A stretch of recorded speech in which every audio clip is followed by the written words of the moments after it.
બાબા સીતારામ સર્વ ખેડૂત મિત્રોને પાયલેગ્રો એજન્સી યુટ્યુબ ચેનલમાં આપ સર્વ ખેડૂત મિત્રોનું હાર્દિક સ્વાગત છે મિત્રો। આજની જે મિત્રો કૃષિ માહિતી છે કે ડુંગળીના બિયારણમાં જ્યારે સારું ડુંગળીમાં દેશી બિયારણ કરતા હોય તો એમાંથી કયું બિયારણ કરવાથી આપણે સારામાં સારું પ્યોર એટલે પ્યોર મોવા દેશી લાલ આપણે મિત્રો મળે અને સારામાં સારું આપણે ઉત્પાદન આપણે લઈ શકીએ તો એની કૃષિ માહિતી મિત્રો છે। સૌ પ્રથમ વાત કરી કે બિયારણ મોવા અંદર જ્યારે દેશી બિયારણની વાત કરતા હોય તો ઘણા ખેડૂત મિત્રો પોતપોતાનું જ્યારે પોતાનું પકવેલું બિયારણ હોય મોવા દેશી લાલ કહેતા હોય એ કરતા હોય, પણ અત્યારે જે કંપનીના જે બિયારણમાં આવી ગઈ સર્વશ્રેષ્ઠ જાત આવી ગઈ મિત્રો, તો એ 3 વેરાયટી આવી તો એની તમને માહિતી આપી દો મિત્રો। એક નીલમ કંપનીનું બ્લેક ગોલ્ડ નામની જે વેરાયટી આવે છે મિત્રો, નીલમ કંપનીનું બ્લેક ગોલ્ડ જે પ્યોર એટલે પ્યોર દેશી બિયારણ આવે છે મિત્રો, દેશી લાલ વેરાયટી આવે છે। એક હરખો ગાંઠિયો, એક હરખો કલર, એક પણ ફટુર નો નીકળે, એક પણ મોગરો નો નીકળે તેવો હોય તો એની માટે જે પ્યોર આપણે જે મોવા દેશી લાલ તરીકે ઓળખી છીએ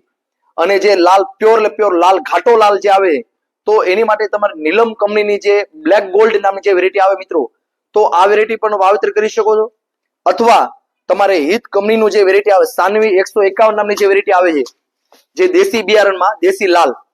તો આ જે દેશી લાલ તરીકે તમે જે આપણે કરીએ તો હિત કંપનીનો સાનવી 151 નામની જે વેરાયટી આવે આ પણ વેરાયટીનો મિત્રો તમે વાવેતર કરી શકો છો।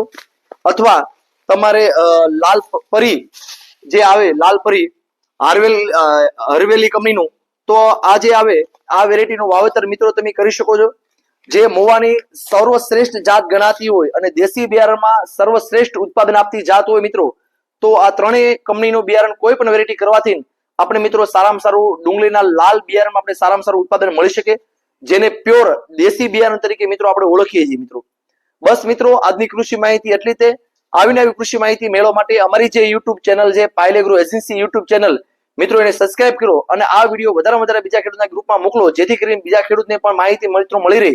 બસ મિત્રો આજના મિત્રો બાપા સીતારામભાઈ।